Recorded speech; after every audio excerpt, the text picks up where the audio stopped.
вулкановодом. Сегодня к нам на ремонт попал мотоцикл Kawasaki Vulcan 1.5. Вот. Такие проблемы. В ютубе есть пара видео, очень хороших, очень дотошных по этому мотоциклу.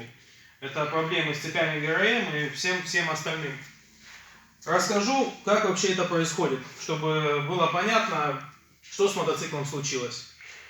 В общем, мотоцикл начинает потихонечку у вас хуево ехать, не тянуть, пердеть и чихать в карбюратор.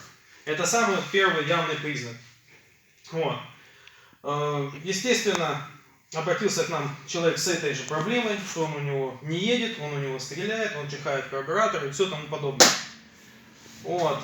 Сразу скажу, проблема изъезженная. Это растяжение цепи ГРМ. Вот. Просто так устранить у вас не получится. Если, естественно, нету, так сказать, технической подкованности, то лучше туда не лезть. Вот. Сегодня мы его потихонечку разберем. Дальше я вам отсниму, что с ним произошло, почему такие причины. Вот. Конечно, сразу не бежите в мастерскую, если что-то начало стрелять, либо перестал работать один котел, хотя бы свечи гляньте. Но вообще, изъезженная проблема, мотоциклы у нас не новые, потихоньку все изнашивается, но вот цепи это, естественно, и беда.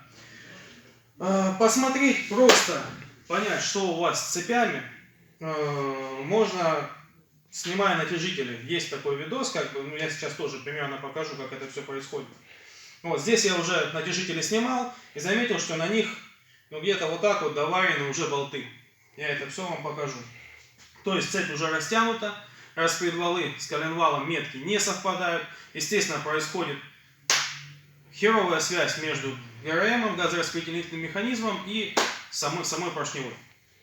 Вот. Так что самим можно максимум, что сделать, это снять натяжители и посмотреть на их состояние. Так как инженеры Kawasaki не дали нам возможности, не снимая двигатель, посмотреть метки и все остальное, сейчас мы снимем двигатель и станет все более-менее понятно. В общем, не прошло и часа. Для тех, кто думает, что снять мотор это, блядь, ну пиздец, надо считать трагедия, ничего страшного. Вот часик прошел, даже часа не прошло. Я в одинокого его уже, блядь, скинул, остался на одном болту. Что хотел снять? Многие как жалуются, что вот, блядь, так и так, смотришь видео, говорят, вот, снимите мотор. А как снимать, хер его знает. Ну, может, есть такая аудитория, которая желает узнать, как его попроще снять. Сади отсюда, сними. Начинаем с чего? Снимаем два воздухана. Там несложно, получается, здесь вот на двух болтах крепление карбюратора и воздухана. Крепление снимаем, выкидываем. Карбюратор один хомут открутили, выкинули. Вот. Карбы сняли, по карбам вот два тросика. Там ничего сложного, болтик есть один под крестовую отвертку. Его открутил, снял часть, болтик на место обязательно закрутил в карбы, все, карбы выкинул. Выкинул карбы, залез, слил антифриз снизу радиатора. Радиатор у нас там. В самом низу радиатора, увидите, есть на 12 гаечек. Открутил, слил жижу, открыл пробку, закрутил, чтобы не проебать. Вот. Потом что, пошел дальше. Отсюда снял глушители, открутил одно крепление, здесь по две гайки. Глушители выкинул, все, пошли гулять. Снял подножки, как раз открутил дуги. Вот. С этой стороны, получается, открутил средний вал, выкрутил два болта. Снимайте сразу все. Вот прям вот видите, снимайте, потому что оно потом всю голову выявит, как назад ставить. Вот эти кронштейны с резинами, все сняли с этой стороны.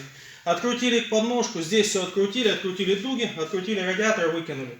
Патрубок один, охлаждение раз, охлаждение вот здесь два к радиатору, и охлаждение вот здесь вот, Макс, сними, отсюда три.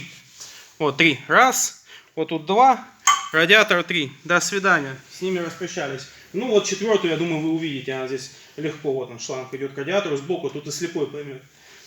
Естественно, катушки не снимаем, проводку с этой стороны практически ничего не трогаем, кроме массы. Не забудьте ее снять, потом заебетесь ее вот здесь закручивать. Длинный провод, заходи сюда. Зашли на эту сторону, чтобы долго голову не ебать. Открутили сначала подножку, вот эту часть. Вот, открутили ее вот отсюда, выкинули. Болты большой крышки вон. Все болты вот этой большой крышки. Открутили крышку нахуй. Сцепление. Три болтика. М6 под 8 ключик. Открутили, выкинули. Кардан, не бойтесь, не трогайте. Он там на шприцах, он вообще вам проводы не играет. Проводочка вот была. по-рыхлому фишечки отключили генератор, отключили всю эту порнуху, убрали вот в сторону. Только делайте, чтобы оно, вот видите, не телепалось. Максимум там вот это. Берите куда-нибудь вот сюда, засуньте его, чтобы она вам голову потом не ебала при снятии мотора. Длинный провод, вот он, плюс. Я его сразу убрал, клемму тоже снимите на всякий случай. Вот. Его засунули, вот. Все, он вам голову не делает. Это со стартера, вот, открутили.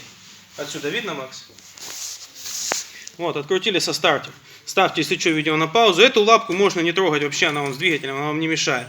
Отсюда дуги открутили, выкинули. Радиатор, вот здесь один болт. Вот он. Вот этот болт радиатора открутили. Радиатор подняли. Провода отсоединяются с той стороны. Вот с этой стороны. Все провода, которые есть на радиаторе, все вы их увидите, они подключаются вот на две фишки. Все, до свидания. Вытащили, вместе со всей порнухой радиатор выкинули.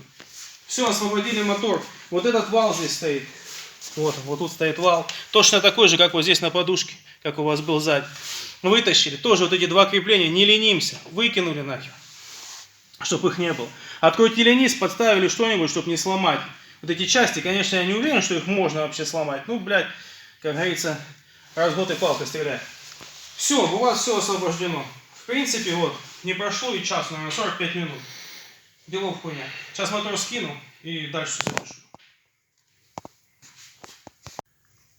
И снова здорово. Короче, я вас тут немного наебал. Сразу признаюсь. Снял я мотор, короче, все заебись. Сейчас будем снимать насчет его полного разбора. Вы этот, Макс, сними. С вот этой стороны кардан. Я сказал не трогать его, не, его лучше открутить, иначе ебля с гребли. Ну, 4 болта, в принципе, ничего сложного. Вот, пожалуйста, часик делов, все нормально, все снято, и все охуительно пиздато.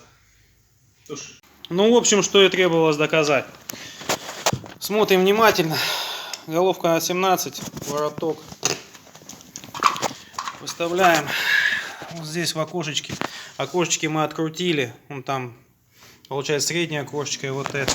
Смотрим в них внимательно. Тут есть буковки. Эта буковка сейчас R. Телефон плохо фокусирует. Ставим R на меточку. Идет меточка, а потом буковка T и R. Ставим ровно меточку. Смотрим на распредвал. Видим, что у нас одна метка получается. Сейчас, секунду. Вот, одна меточка у нас спряталась. R это получается задний цилиндр. Одна у нас спряталась туда, вторая у нас, как видите, торчит. Вот она меточка. То есть уже здесь никакой фазы не будет, поэтому он и чихает. Естественно, тут при старой сборке видно, что неправильно установили эти метки. Но это нам ни о чем не говорит, так как на втором цилиндре выставляем дальше. Вот R пролистали. Сейчас будет меточка. Это меточка F фронтального цилиндра. И мы видим, что на фронтальном цилиндре у нас меточка тоже. Одна вверху, вторая черт знает где. Даже если мы выставим сейчас по зубам влево-вправо, у нас будет нисходняк. Поэтому цепи по-любому под замену. Даже не обсуждается. А там при разборке еще глянем насчет башмаков. Скорее всего, надо будет и башмаки поменять. Но это я в дальнейшем скажу. Для тех умников, кто скажет, да, что, поверни, поставь метки, и все нормально будет работать. Не будет. Как я раньше говорил, вот этот натяжитель. Сейчас я вам достану и покажу, в каком он состоянии и что уже с ним делали. Выкручиваем вот эти два винтика. Выкручиваем один, второй. Отпускаем вот этот винтик. Его можно не выкручивать. Вот. Чашечку эту откручиваем. Можно сначала пошевелить, без разницы. Откручиваем чашечку. Тут резьбы как конь настрогал. Ничего не теряем отсюда. Точно, блядь, ничего не теряем отсюда. Пружинка одна, пружинка вторая. Все это аккуратно убираем, чтобы оно у нас лежало. Отверточкой поддеваем. Вытаскиваем.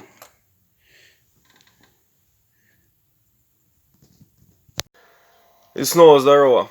В общем, после всех проведенных мероприятий подведем маленький итог. Натяжители у нас ГРМа вышли уже почти до конца. Смысла ставить назад цепи, не меняя цепи, устранять поломки вообще никакого смысла нету.